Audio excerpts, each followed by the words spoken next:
The ship landed with a heavy sound that shook Yuna's bones. She stood with 30 other humans in the cold metal room, all of them wearing the same gray clothes. All of them had the same tired eyes. The door opened, and bright light filled the space. "Move," said the guard. He was tall, much taller than any human. His skin was pale like milk, and his eyes were silver like coins. He was Valoran, one of the alien species that ruled this part of the galaxy. To them, humans were nothing. Less than nothing. Yuna walked forward with the others. Her legs felt weak, but she did not fall. She had promised herself she would not fall. Not here. Not ever. The planet Valora was beautiful in a cold way. The buildings were made of black stone that shined like glass. The sky was purple, and 3 moons hung in the distance. Everything looked expensive. Everything looked dangerous. The humans were taken to a large building where other Valorans waited. They looked at the humans the way someone might look at insects. Some of them laughed. Some of them pointed. "This one is small," said a Valoran woman looking at Yuna. "She will not last long." Yuna kept her eyes down. She had learned quickly that looking a Valoran in the eye was a mistake. They did not like it. They saw it as a challenge. One by one, the humans were assigned to different places. Some went to factories. Some went to farms on the edge of the city. When Yuna's turn came, the Valoran with the list looked at her for a long moment. "You," he said. "You will go to the Imperial Palace, East Wing." The room became very quiet. The other Valorans exchanged looks. Even the guards seemed uncomfortable. "The East Wing?" one of them asked. "Are you sure?" "The order came from above. They need a new maid. The last 3 did not survive." Yuna felt her heart beat faster, but she did not show her fear. She had learned to hide her feelings a long time ago, back on Earth, when her father died and left her family with a mountain of debt. She had sold herself into service to pay that debt, to give her brother Dohun a chance at a real life. She would not let fear stop her now. The Imperial Palace was even more beautiful than the rest of the city. It rose into the sky like a mountain of black crystal. Lights glowed from inside, thousands of windows shining like stars. Guards stood at every entrance, their silver armor catching the light of the 3 moons. Yuna was taken through a side door, down long hallways that seemed to go on forever. The floors were so clean she could see her reflection in them. The walls were covered with paintings of Valoran heroes, their silver eyes watching her as she passed. Finally, she reached the servants' area. It was less beautiful here, but still cleaner than any place she had known on Earth. A woman was waiting for her. She was human, older, with gray hair and tired eyes. "My name is Bora," the woman said. "I am the head of the human servants here. You must be the new girl." "Yes, I am Yuna." Bora looked at her with something like sadness. "You are young. How old are you?" 24. "Too young," Bora said softly. Then she shook her head. "Come, I will show you where you will sleep and where you will work." As they walked, Bora explained the rules. Never speak unless spoken to. Never look a Valoran in the eye. Never enter a room without permission. Never ever go near the dragon chamber. "Dragon?" Yuna asked. Bora stopped walking. She turned to look at Yuna with fear in her eyes. "The East Wing belongs to Prince Kyle, the second prince. He is bonded to a dragon named Frost. The dragon is ancient and powerful. Its bite kills instantly. No human has ever survived it. No alien has ever survived it. Only the royal family is safe from its venom." Yuna swallowed hard. "And I will be working in the East Wing?" "Yes. You will clean the halls, the rooms, everything except the dragon chamber. Stay away from that place. The last 3 maids who worked here all made the mistake of going too close. We found what was left of them the next morning." That night, Yuna lay in her small bed in the servants' room. She shared the space with 5 other human women. They all looked at her with pity, like she was already dead. She could not sleep. She kept thinking about her brother Dohun, back on Earth. He was probably working in the fields right now, wondering if she was okay. She wished she could send him a message, tell him she was alive. But servants were not allowed to contact their families. That was another rule. In the darkness, Yuna made a promise to herself. She would survive. She would work hard, keep her head down, and survive. One day, she would pay off her debt. One day, she would go home. The next morning, she began her work. The East Wing was large and quiet. Most of the other servants avoided it. They said Prince Kale was cold and cruel, that he never smiled, that he looked at humans like they were dirt beneath his feet. Yuna saw him on her third day. She was cleaning the floor of a long hallway when she heard footsteps. She quickly moved to the side and knelt down, keeping her eyes on the ground. The footsteps stopped in front of her. She could see his boots. They were black and perfectly clean. She could feel him looking at her, but she did not look up. For a long moment, nothing happened. Then the footsteps continued, and he was gone. Yuna let out a breath she did not know she was holding. Her hands were shaking. There was something about Prince Kale that made the air feel heavy, like a storm was coming. Days passed. Yuna learned the palace, learned which hallways to avoid, learned which nobles were cruel, and which ones simply ignored her. She learned to move like a shadow, to be invisible. But sometimes, late at night, she heard sounds from the dragon chamber, low growls that made the walls shake, the scratch of claws on stone, and sometimes a strange humming sound, almost like singing. She knew she should stay away. She knew the stories. But something about those sounds pulled at her like a thread tied to her heart. One night she was cleaning near the dragon chamber when she dropped her cloth. It rolled under the door into the darkness beyond. Yuna froze. She looked around. No one was watching.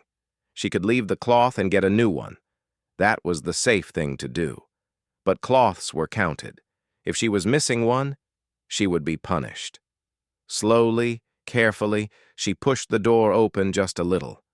Just enough to reach inside and grab the cloth. The room beyond was huge and dark. She could not see the walls or the ceiling. But she could feel something watching her. Something big. Two eyes opened in the darkness. They glowed like blue fire, cold and ancient and terrible. Yuna's blood turned to ice. She could not move. She could not breathe. The dragon was awake, and it was looking right at her. Yuna pulled her hand back and closed the door as quietly as she could. Her heart was beating so fast she thought it might burst. She pressed her back against the wall and tried to breathe. The dragon had seen her, but it had not attacked. Not yet. She left the cloth behind and walked away quickly. That night, she did not sleep at all. The next few weeks were quiet. Yuna worked hard and stayed invisible. She learned that Lady Sarah, a noblewoman with long white hair and cruel red lips, often visited the East Wing. Lady Sarah wanted to marry Prince Kale. Everyone in the palace knew this, but the prince showed no interest in her, which made Lady Sarah angry. Lady Sarah also hated humans. She treated the servants like animals, kicking them when they walked too slowly, slapping them when they made mistakes. Yuna learned to avoid her, but one day Lady Sarah found her. Yuna was cleaning a window when she heard the sharp sound of heels on the floor. She quickly knelt down, but it was too late. "You," Lady Sarah said. "Look at me." Yuna hesitated. Looking at a noble was against the rules, but refusing an order was also against the rules. Slowly she raised her eyes. Lady Sarah was beautiful in a cold way, like a knife made of ice. Her silver eyes studied Yuna with disgust. "You are the new maid? The one everyone says is so hard-working?" "Yes, my lady." "Interesting." Lady Sarah smiled, but there was no warmth in it. "I have a special job for you. The dragon chamber needs cleaning. You will do it today." Yuna's blood went cold. "My lady, I was told never to enter the dragon chamber. Are you refusing my order?" "No, my lady. But Prince Kale is away. He will not return until tonight. The chamber needs cleaning and you will do it." Lady Sarah's smile grew wider. "Unless you want to be punished for disobedience?" Yuna understood then. Lady Sarah wanted her to die. Maybe Lady Sarah had noticed the prince walking past Yuna in the hallway. Maybe she was jealous of nothing at all. It did not matter. The result was the same. If Yuna refused, she would be beaten. If she obeyed, she would die. She chose to obey. At least this way she would die quickly. An hour later, Yuna stood in front of the dragon chamber with a bucket of water and cleaning cloths. Her hands were shaking. She could hear her own heartbeat in her ears. She pushed the door open and stepped inside. The chamber was even bigger than she had imagined. The ceiling was so high she could not see it. The walls were covered with ice that glowed with a soft blue light. In the center of the room was a pile of silver stones, and on top of that pile was the dragon. Frost was the most beautiful and terrifying thing Yuna had ever seen. Its body was longer than 3 houses put together. Its scales shimmered like frozen water, catching the light and throwing it across the walls in dancing patterns. Its wings were folded against its back, each one bigger than a ship's sail. Its head rested on its front legs, and its eyes were closed. Yuna stood very still. Maybe if she was quiet, the dragon would not wake up. Maybe she could clean near the door and leave before it noticed her. She began to move, slowly, carefully. She dipped her cloth in the water and started wiping the floor near the entrance. The sound of water dripping was very loud in the silence. For a few minutes, nothing happened. Yuna began to hope that she might actually survive. Then the dragon opened its eyes. The blue fire of its gaze fixed on her, and Yuna felt the cold reach into her chest and grip her heart. The dragon lifted its massive head. A low growl filled the chamber, so deep she could feel it in her bones. Yuna dropped her bucket. Water spilled across the floor. She knew she should run, but her legs would not move. Fear had frozen her in place. The dragon rose. It was so big that its head nearly touched the ceiling. It stepped toward her, each footstep shaking the ground. Ice formed on the floor where it walked. Yuna closed her eyes. She thought of Dohun, of their small house on Earth, of the way the sun used to come through the kitchen window in the morning. She thought of her father, who had died too young. She thought of all the things she would never do, all the places she would never see. She waited for death. The dragon's jaws closed around her arm. The pain was sharp and hot and cold all at once. Yuna heard herself scream. She felt venom enter her blood, spreading through her body like fire. And then something strange happened. The venom reached her heart. It should have stopped her heart. It should have killed her instantly, like it had killed thousands before her. But instead, her heart kept beating. The venom spread through her, burning and freezing at the same time, and then it began to fade. Her body was fighting back. The dragon released her arm and stepped back. It tilted its massive head, looking at her with something that might have been confusion. Yuna fell to her knees. Blood dripped from her arm onto the ice floor. She was breathing hard, and her whole body was shaking. But she was alive. She was alive.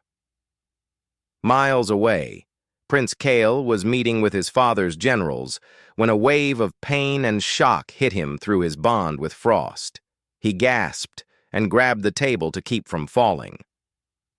"Your Highness?" one of the generals asked. "Something has happened," Kale said. His silver eyes were wide with alarm.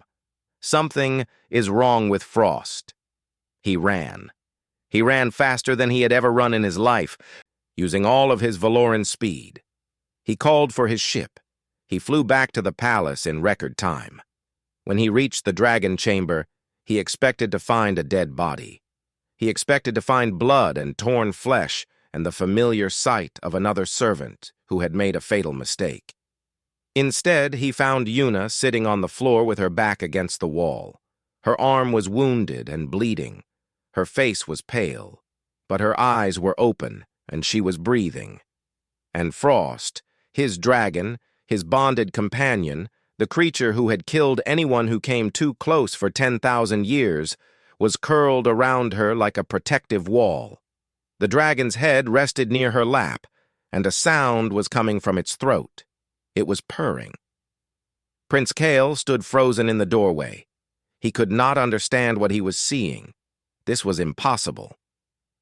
This was against every law of nature, every rule of Valoran history. "What happened here?" he demanded. Yuna looked up at him. Her eyes were calm, despite the pain she must have been feeling. "The dragon bit me," she said simply, "but I did not die." "That is impossible. Frost's venom kills everything." "Not everything," Yuna said. She looked down at the dragon's head near her hand. Without thinking, she reached out and touched its scales. Frost made a sound of contentment. "Not me." Prince Kale walked closer. He looked at the bite wound on her arm. The edges were already beginning to close, healing faster than any wound should heal. The venom that should have turned her blood to poison was somehow being absorbed into her body, changing her instead of killing her. He knelt down in front of her. For the first time in years, he did not know what to say. "What are you?" he finally whispered. Yuna met his silver eyes with her own dark ones. She did not look away. She did not bow her head. "I am human," she said. "Just human." But they both knew that was no longer entirely true. Something had changed. Something had awakened. And nothing in the palace would ever be the same. News spread through the palace like fire through dry grass. A human maid had survived the dragon's bite. A human had done what no alien, no warrior, no noble had ever done.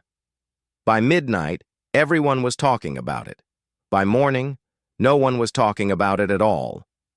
The emperor had given an order. Complete silence. Anyone who spoke about the incident would be punished. Anyone who shared the story outside the palace would disappear. Yuna did not understand why. She was just a maid. She was nobody. Why would the emperor care about her? She found out soon enough. 2 days after the bite, she was moved from the servants' quarters. Guards came to her small room and told her to pack her things. She did not have many things to pack. A few pieces of clothing, a small picture of her brother that she had managed to keep hidden. They took her to a new room in the East Wing. It was not a servant's room. It had a real bed with soft blankets. It had a window that looked out over the palace gardens. It had a private bathroom with hot water. Yuna stood in the middle of the room and did not know what to feel. "You will stay here from now on," the guard said. "You are no longer a maid." "Then what am I?" The guard did not answer. He just closed the door and left. Yuna was alone, but not for long. Minutes later, the door opened again, and Frost walked in.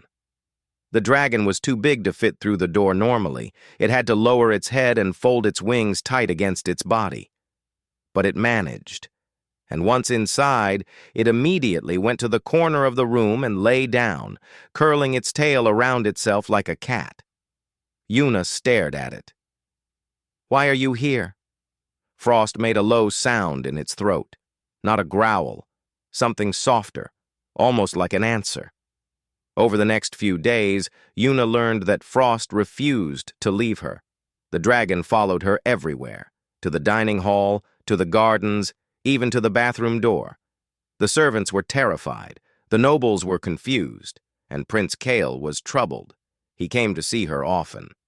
At first, he just stood in the doorway and watched her, his silver eyes unreadable. Then he started asking questions. "How do you feel?" "Fine, Your Highness." "Do you feel any pain? Any sickness?" "No, Your Highness." "Do you feel any connection to Frost? Can you hear his thoughts?" Yuna paused at that question. She was not sure how to answer. Sometimes, when she looked at Frost, she felt something, a warmth in her chest, a sense of emotion that was not her own, but she did not know if that was a connection or just her imagination. "I do not know, Your Highness," she said honestly. Prince Kyle nodded. He did not seem angry at her uncertainty. If anything, he seemed curious. 1 week after the bite, the High Priestess came to the palace. Her name was Nari, and she was ancient. No one knew exactly how old she was, but some said she had been alive when the Valoran Empire was first founded. Her skin was wrinkled like old paper, and her silver eyes had faded to a pale gray. But when she walked with power. When she spoke, everyone listened. Nari came to Yuna's room with Prince Kyle and 2 other priests. She stood in front of Yuna and studied her for a long time without speaking. "Show me your arm," Nari finally said. Yuna held out her arm. The bite wound had completely healed. There was no scar, no mark at all. It was as if the bite had never happened. Nari touched the place where the wound had been. Her gray eyes went wide. "Impossible," she whispered. She turned to one of the priests. "Bring me the scroll, the one from the vault." The priest hurried away. When he returned, he was carrying an old scroll wrapped in silk. Nari took it carefully like it was made of glass. She unrolled it and began to read. The room was silent. Even Frost seemed to be listening. Finally, Nari looked up. Her face was pale. "This human," she said slowly, "must be kept safe, at all costs." "Why?" Prince Kale asked. "What does the scroll say?" Nari hesitated. Then she read aloud. "When the weakest blood tames the eternal flame, the stars shall bow to a new reign." The words hung in the air like smoke. "That prophecy is 10,000 years old," Prince Kale said. "We have always believed it referred to a Valoran." "We believed wrong." Nari looked at Yuna with something like awe. "The weakest blood. That is what we call humans. The eternal flame is the dragon's fire, and taming it means surviving the bond." She rolled up the scroll. "This human has done what the prophecy described. She has tamed the eternal flame." Prince Kale was quiet for a long moment. "What does this mean?" "What happens now?" "I do not know," Nari admitted. "The prophecy does not say. But I know that this changes everything. Everything we believed about humans. Everything we believed about our own destiny." After Nari left, Prince Kyle stayed. He stood by the window looking out at the gardens. Frost lay between him and Yuna, its massive body taking up most of the room. "Do you understand what this means?" he asked without turning around. "No, Your Highness." "It means you are important now. It means people will want to use you, control you, or destroy you." He finally turned to face her. His expression was serious. "There are those in this palace who will not accept what you represent. They will try to hurt you." Yuna thought of Lady Sarah. She thought of the order to clean the dragon chamber. "Someone already tried." Prince Kale's eyes narrowed. "Who?" Yuna hesitated. Speaking against a noble was dangerous. But Prince Kale had asked directly, and she was tired of being afraid. "Lady Sarah," she said. "She ordered me to clean the dragon chamber while you were away. She knew what would happen." Something dark passed over Prince Kale's face. It was the first time Yuna had seen him show real emotion. It looked like anger. "Lady Sarah will be dealt with," he said quietly. "But she is not the only threat. There are nobles who fear the prophecy. They fear what it might mean for their power. A human rising to importance would change everything." "I do not want to rise to importance," Yuna said. "I just want to pay my debt and go home." Prince Kyle looked at her with something almost like pity. "I am afraid that is no longer possible.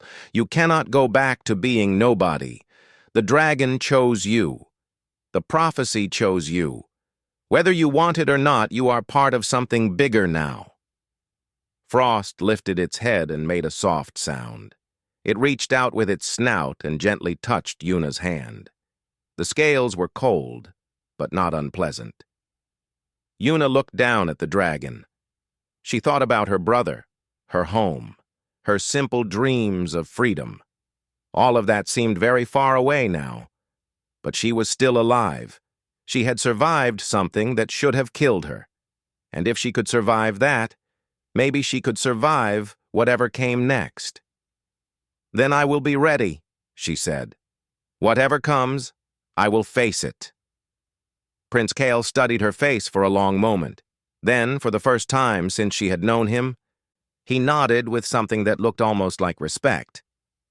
"Perhaps you will," he said. "Perhaps you will." The weeks that followed were strange and confusing for Yuna. She was no longer a servant, but she was not a noble either. She existed in a space between, watched by everyone but understood by no one. Prince Kael visited her every day. At first, his visits felt like examinations.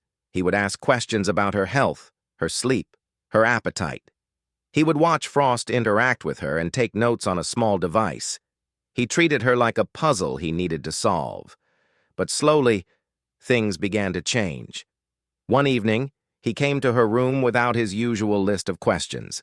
He simply sat down in a chair near the window and looked out at the darkening sky. "Tell me about Earth," he said. Yuna was surprised by the request. "What do you want to know, Your Highness?" "Anything, everything. I have read reports about your planet, but reports are cold. I want to know what it is really like." So Yuna told him. She told him about the blue sky and the yellow sun. She told him about the oceans that covered most of the planet. She told him about the seasons that changed throughout the year, about snow and rain and the warm winds of summer. She told him about her village, small and poor but full of life. She told him about her father, who had been a farmer until sickness took him. She told him about Dohun, her brother, who had the same stubborn spirit she did. Prince Kael listened without interrupting. When she finished, he was quiet for a long moment. "Your planet sounds beautiful," he said. "It is," Yuna agreed. "It is also hard. Life there is not easy. But we survive. We always survive." "Yes." Kael's silver eyes met hers. "That is something I am beginning to understand about humans." As the days passed, their conversations grew longer. Kael told her about Valora, about the weight of being a prince, about the endless duties and expectations. He told her about Frost, how they had bonded when he was just a child, how the dragon had been his only true friend in a palace full of politics and lies. Yuna found herself looking forward to his visits. Kael was still cold sometimes, still distant, but underneath that ice, she could see something else: loneliness, uncertainty. He was not so different from her after all. 1 month after the bite, the palace scientists released their findings. They had studied Yuna's blood, her cells, everything about her body. What they found shocked the entire court. "Human DNA is different from ours in ways we never understood," the lead scientist explained at a meeting. Yuna was there, sitting quietly in the back. Prince Kael had insisted she be allowed to attend.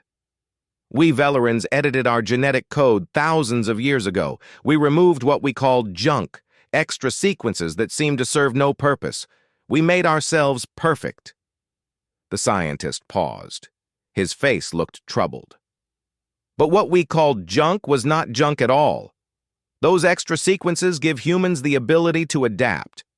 Their bodies can change, evolve, respond to threats in ways ours cannot. When the dragon venom entered this human's blood, her body treated it not as poison, but as information. It learned from it. It adapted." The room was silent. Nobles looked at each other with wide eyes. "What are you saying?" one of them demanded. "Are you saying humans are stronger than us?" Not stronger in the traditional sense, the scientist said carefully, but more flexible, more resilient. They can survive things that would kill any other species because their bodies are designed to change. Another noble stood up, his face red with anger. This is impossible. Humans are primitive. They are weak. They could not even defend their own planet when we took it. We took their planet quickly for a reason, the scientist replied. We did not give them time to adapt. If we had waited, if we had fought a long war, the outcome might have been different.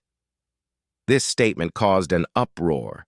Nobles shouted at each other. Some demanded the scientist be arrested for speaking lies. Others demanded more research be done. Through it all, Una sat quietly and thought about what she had heard. Humans were not weak. They had never been weak.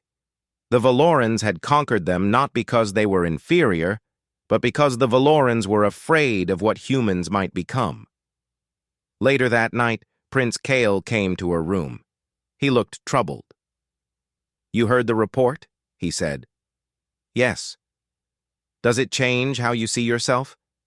Una thought about the question. "No," she finally said. "I have always known that humans are survivors. I did not need a scientist to tell me that."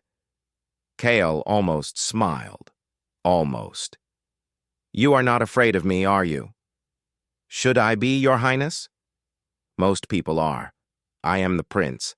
I command armies. I am bonded to a dragon that could destroy cities."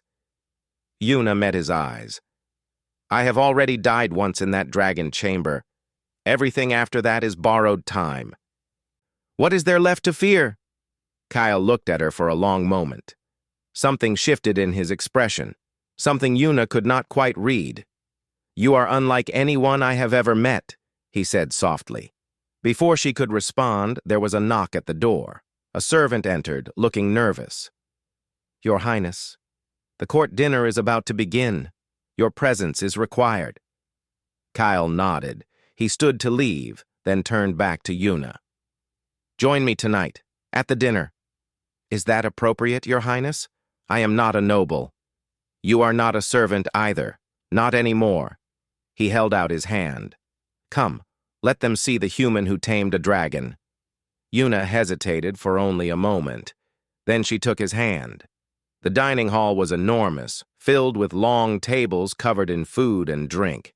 Hundreds of nobles sat in their finest clothes, their silver eyes watching as Prince Kale entered with Una at his side. Behind them walked Frost, the dragon's massive body barely fitting through the doors. Whispers spread through the hall like wind through leaves. They took their seats at the head table. Una felt hundreds of eyes on her, judging her, hating her. She kept her back straight and her face calm. The dinner began. Nobles talked and laughed, though many kept glancing at Una. Lady Sarah was there, sitting at a nearby table. Her face was a mask of politeness, but her eyes burned with hatred. Una ate slowly, carefully. The food was strange to her, alien fruits and meats she had never seen before. But it tasted good, and she was hungry. She did not notice Lady Sarah whisper something to a servant. She did not notice the servant slip something into a glass of wine and place it near her plate. She simply picked up the glass and drank. The effect was immediate. Pain exploded in her stomach. Her vision blurred. She tried to stand but fell forward, her body convulsing. Prince Kyle caught her before she hit the table. "Una!" he shouted. "What is happening?" Frost roared, a sound so loud that wine glasses shattered across the hall. The dragon rose to its full height, wings spreading wide, blue fire building in its throat. Una could not breathe. Her heart was slowing down. The world was growing dark. She heard Kyle shouting for healers. She heard nobles screaming in fear of the angry dragon. She heard Lady Sarah's voice, cold and satisfied. The human is dying, as she should have died weeks ago. And then Una heard nothing at all. Una's heart stopped beating. The healers worked over her body, using every tool and medicine they had. But the poison Lady Sarah had used was designed to kill all carbon-based life. There was no cure. There was no antidote. Prince Kael stood frozen, watching the healers work. His face was pale as snow. His hands were shaking. He had not felt this helpless since he was a child. "Do something," he commanded. "Save her." "Your Highness, we are trying, but the poison is—" "I do not care what the poison is. Fix her." But the healers could not fix her. One by one, they stepped back from Yuna's body. One of them shook his head slowly. "I am sorry, Your Highness. She is gone." The dining hall was silent. Nobles watched with wide eyes. Some looked relieved. Some looked afraid. Lady Sarah smiled, quickly hiding it behind her hand. Frost let out a sound that was not a roar. It was something deeper, sadder, a sound of loss. The ancient dragon lowered its head toward Yuna's still body, blue eyes dimming. Prince Kael fell to his knees beside her. He did not care that the entire court was watching. He did not care about his reputation or his pride. He had watched this human survive the impossible. He had started to believe she might be something special. And now she was gone. "Yuna," he whispered. "Please." 3 minutes passed. 3 minutes where no one moved, no one spoke. 3 minutes where the entire palace held its breath. And then Frost began to glow. It started slowly, a soft light building beneath the dragon's silver scales. The light spread across its body, growing brighter and brighter until it was painful to look at. The temperature in the room dropped. Ice formed on the walls, the tables, the floor. The healers scrambled backward. Nobles cried out in fear. "What is happening?" someone shouted. No one could answer. No one knew. The light from Frost flowed toward Yuna. It wrapped around her body like a river of stars. It sank into her skin, filling her with an energy that had existed since before the Valoran Empire was born. This was the bond energy, the ancient power that connected dragon to rider, the sacred link that was supposed to be impossible for anyone outside the royal bloodline. It was choosing Yuna. Yuna's body jerked. Her back arched off the table. Her eyes flew open, and for a moment they glowed with the same blue fire as Frost's eyes. Then she gasped, pulling in air like a drowning person breaking the surface of the water. She was alive. Kyle grabbed her hand. It was cold as ice, but getting warmer. Her pulse beat against his fingers, strong and steady. "Yuna," he breathed. "Can you hear me?" She turned her head slowly. Her eyes met his. They were still dark brown, but now there were flecks of silver in them, like stars in a night sky. "I heard you," she said. Her voice was rough but clear. "I heard you calling me back." The dining hall erupted into chaos. Nobles shouted questions. Healers rushed forward to examine Yuna. Guards did not know whether to help or stay back. But Yuna was not looking at any of them. She was looking at Frost. The dragon had stopped glowing. It lay on the floor near Yuna, its great body exhausted, but its eyes bright. And Yuna could feel it, a presence in her mind that had not been there before. A warmth, a connection, a bond. She could feel Frost's emotions, relief, joy, protectiveness, and something deeper, something ancient, a sense of belonging that went beyond words. "I can feel him," Yuna said softly. "I can feel everything." Prince Kael's face showed something she had never seen before. Wonder. Pure, honest wonder. "You have bonded with him," Kael said. "A true bond. The same bond that connects him to me." He paused, his voice filled with disbelief. "You are the first person outside the royal bloodline to ever achieve this, in 10,000 years. Lady Sarah pushed through the crowd.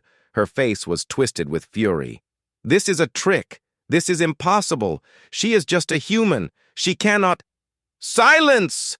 Prince Kael's voice cut through the hall like a blade. He stood, his full height impressive, his silver eyes burning. You did this! You poisoned her. Lady Sarah stepped back. I do not know what you are talking about. I would never— Arrest her, Kale ordered the guards. Take her for questioning. Find out who helped her, who ordered her to act. Guards moved forward. Lady Sarah tried to run, but they caught her easily. She screamed and struggled as they dragged her away, but no one moved to help her.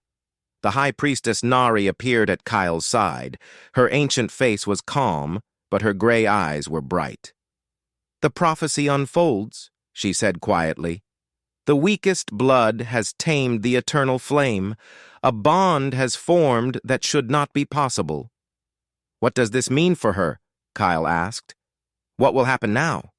I do not know, Nari admitted. She is something new, something that has never existed before. A human bonded to a royal dragon. The implications are vast. Yuna slowly sat up. Her body felt different, stronger, faster, more alive than it had ever been. She could see better, hear better, sense things she had never sensed before. It was overwhelming and wonderful and terrifying all at once. Frost lifted its massive head and gently pressed its snout against her shoulder. Through their bond, she felt the dragon's message clearly. You are safe now. You are mine. No one will hurt you again.